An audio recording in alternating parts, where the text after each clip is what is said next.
Bon, eh bien, rien ne va plus dans le groupe Volkswagen. On en reparlera dans une autre vidéo, puisqu'en fait, les stratégies appliquées sont complètement délirantes.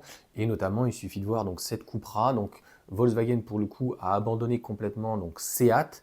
Et avec donc Cupra, ils ont décidé de faire une gamme élitiste, puisque cette Cupra Tamara, enfin, je m'en fous complètement du nom, donc cette espèce de Q5, clairement, qui fait 4,52 m avec technologiquement un 1,5 litre, donc c'est le 1,4 litre revu, 177 chevaux, 272 chevaux tout cumulé, avec une batterie énorme. Donc en fait, si tu veux, à mon sens, il n'y a rien qui va. Donc c'est vraiment le pire de tous les mondes.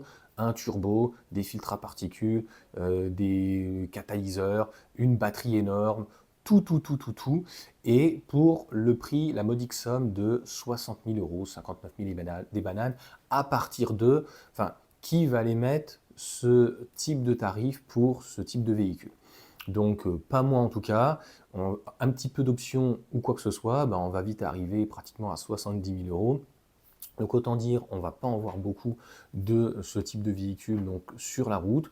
Et donc, on en reparlera dans une vidéo réellement dédiée où Volkswagen, que ça soit donc en électrique, en thermique, en hybride ou en hybride rechargeable, ils font clairement n'importe quoi. La Cupra, donc cette Cupra Tamara là est plutôt sympa, extérieurement, intérieurement. Les journalistes, comme d'habitude, en font pas mal d'éloges, mais la question est de savoir se mettre à la place du client. Est-ce que concrètement, toi, tu irais mettre 60 000 euros pour un petit 4 cylindres d'1,5 litre, 177 chevaux, donc cumulé avec 272 chevaux, et en hybride rechargeable? Je pense qu'il y a pour cette seconde 3 d'autres alternatives. Au final, un 3008 qui est un petit peu plus grand, moi je ne le trouve pas très joli ce 3008. Peut-être que le Cupra est plus joli, j'aurais préféré un autre style, c'est moins puissant, 190 chevaux, c'est uniquement pour le coup en traction, mais ça suffit largement.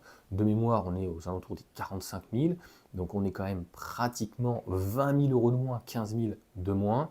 Donc c'est là où Volkswagen a atteint ses limites, que ça soit en thermique, en hybride, hybride rechargeable et aussi en électrique. Mais ça, on y reviendra dans une vidéo donc beaucoup plus développée.